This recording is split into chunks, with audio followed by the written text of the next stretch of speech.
Hello,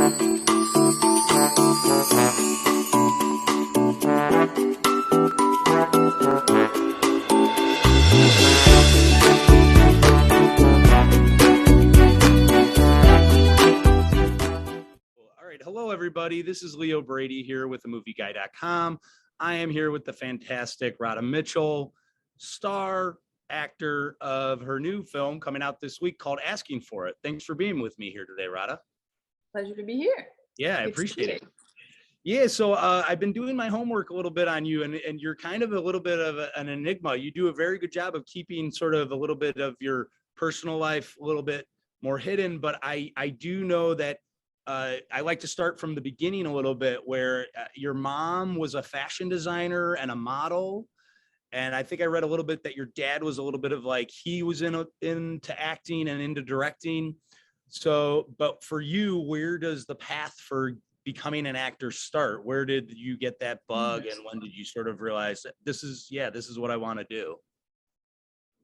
Funny, I did an interview earlier today, and someone said, what was a movie that inspired you?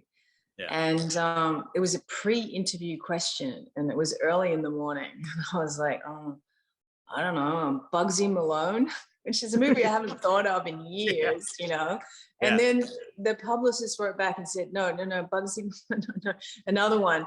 And then when the interview came up, he actually had done research on Bugsy Malone, this guy. He wanted to talk about Bugsy Malone.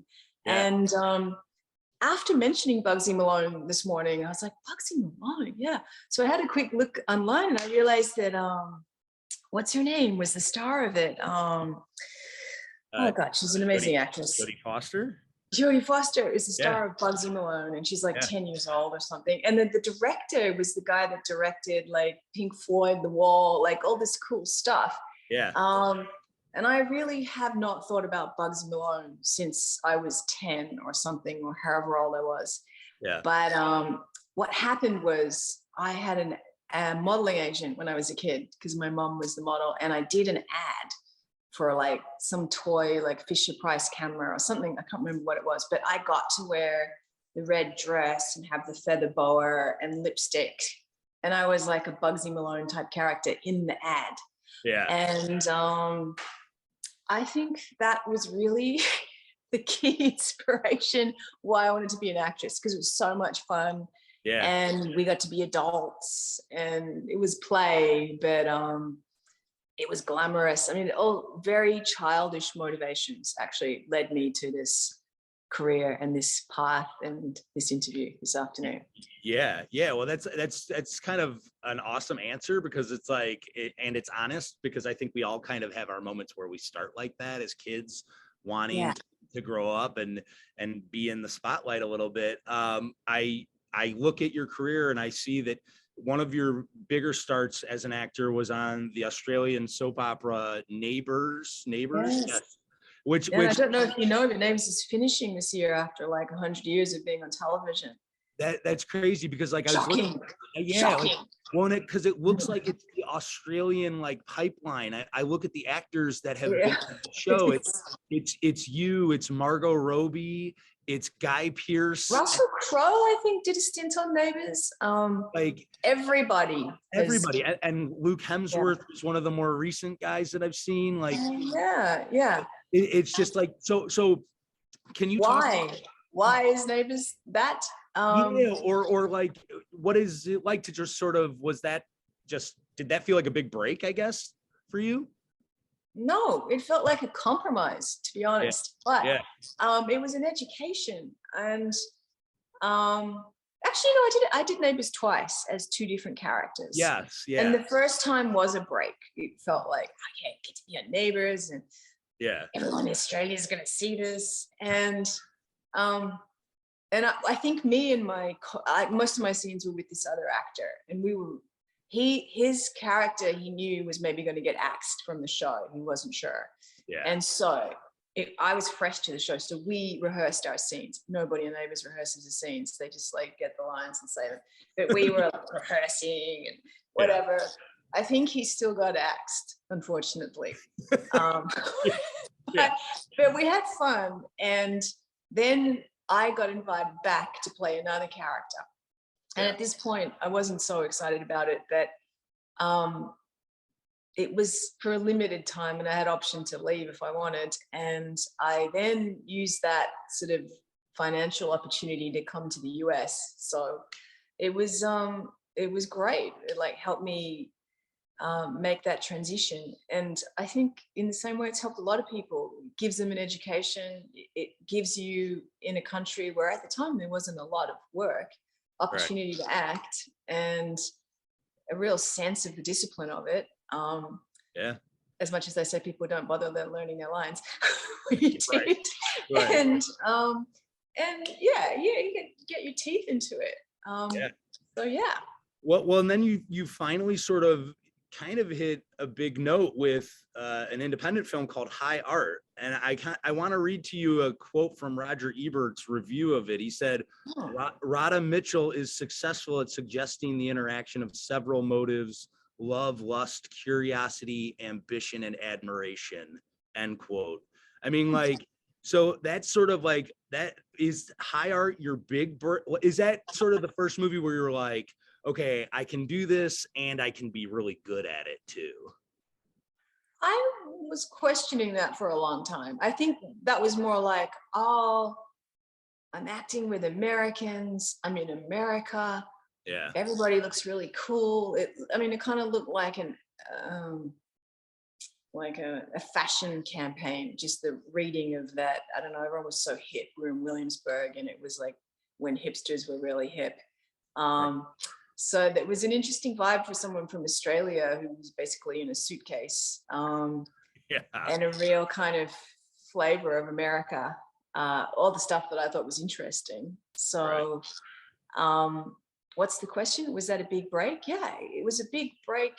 It gave me access to the country, and it also went to various film festivals, and it had a life. But in order to get that movie, I did another movie that was in Australia. This was the break, really. We were at university at the time, and a friend of mine was producing a movie that her friend was directing.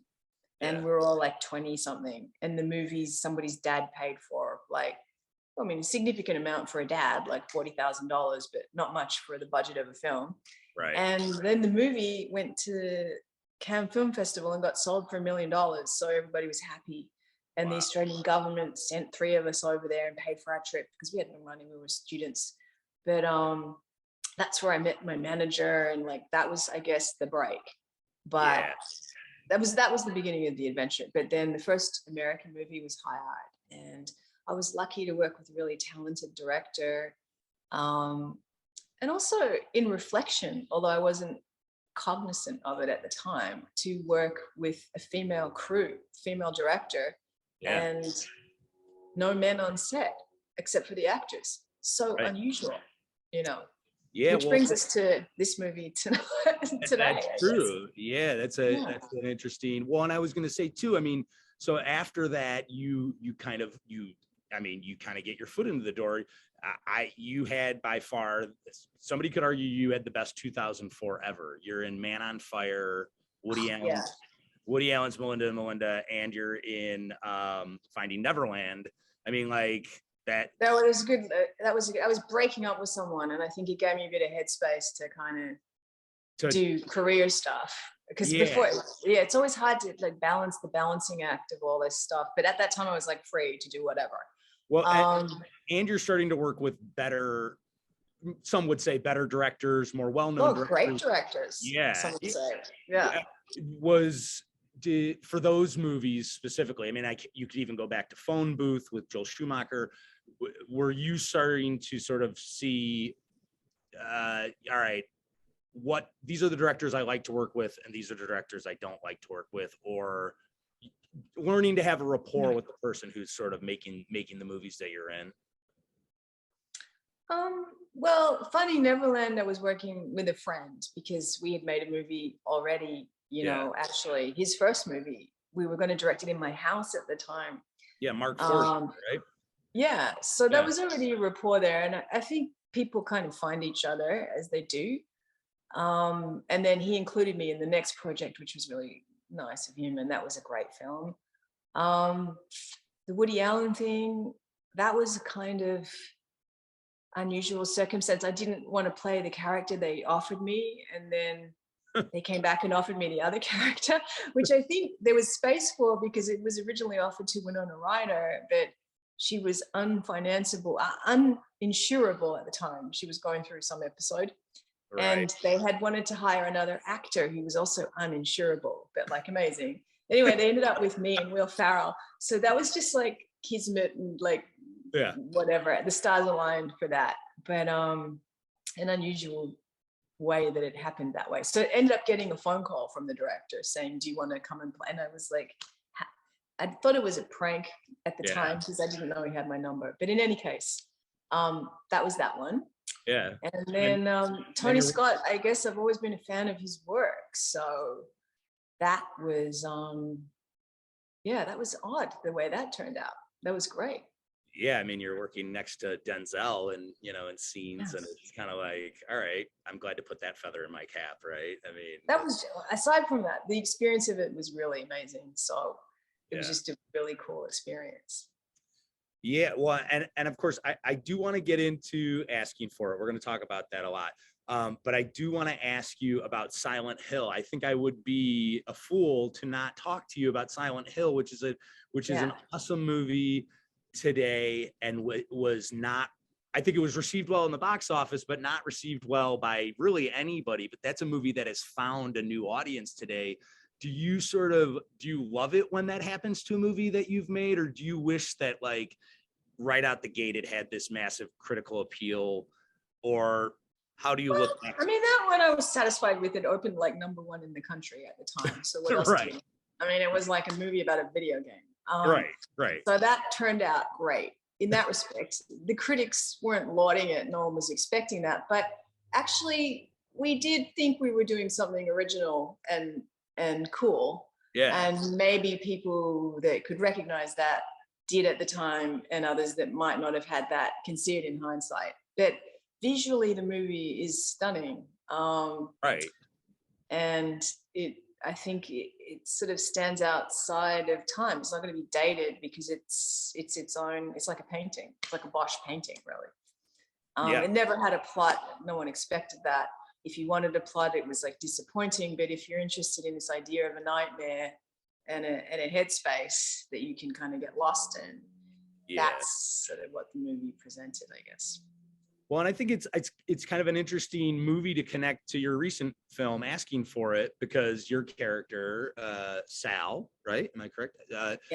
Her character is sort of like this protective den mother in a way, and Silent Hill is about a mother sort of protecting a child in a way. Can you just talk about that role in Asking for It, how you sort of approached it, how you read it, and what drew you to that character in general?